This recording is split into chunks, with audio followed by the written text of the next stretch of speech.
So let's talk about these real guys. Who are David and Ephraim? Well, who are David and Ephraim is not as big of a concern to me as who is Jonah and Miles as they inhabit David and Ephraim. Because when you're making a movie like this, you're not making Lincoln. You're not making something where you have to be historically accurate to everybody knows what Lincoln looks like. We've seen his photo and paintings and what have you. We were able to color this in a way, and that's what based on a true story means. It's not a documentary.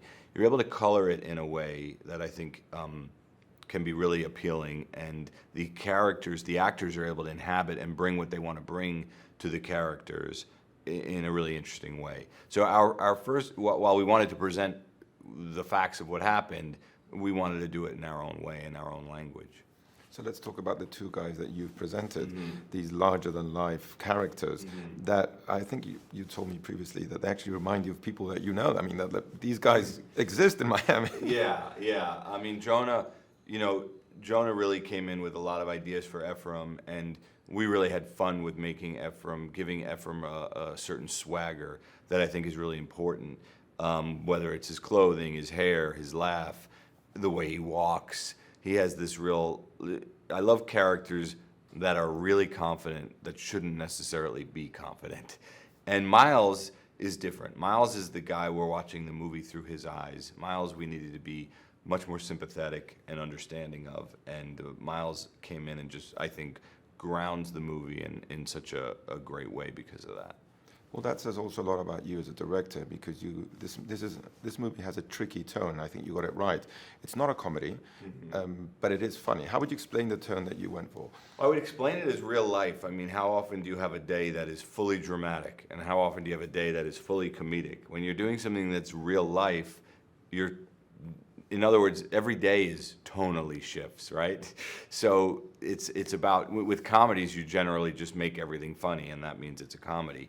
But when you're doing something that feels a little realer, you want it to mimic everyday life, and oftentimes horrible things happen to you, but there's also a funny side to it or something fun, So that, you're right in the, it was different for me tonally, but that was what made it exciting to kind of tackle. But Bradley comes back, and he's great in the moments that he's there, also producing the movie. What was it like to have Bradley there?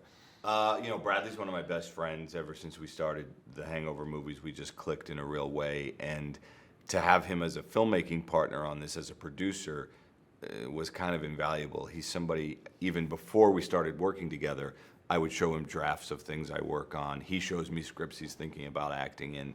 We just sort of share a taste in movies and in things that interest us. So we were always going to each other for feedback. So it was great having him there. I don't think you've shot on location before, but I don't think you've traveled this much, right?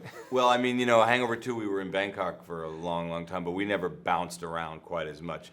And Due Date, even though it was all America, we basically drove across America.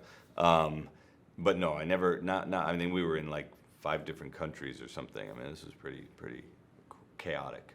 Does that help you? Do you enjoy that as a filmmaker? I love it. I mean, to me, it's my favorite part about being a director after junkets.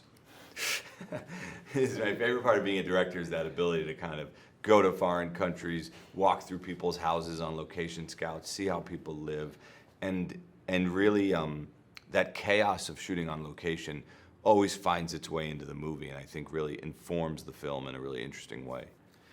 You also referenced Scarface. Is that a movie you like?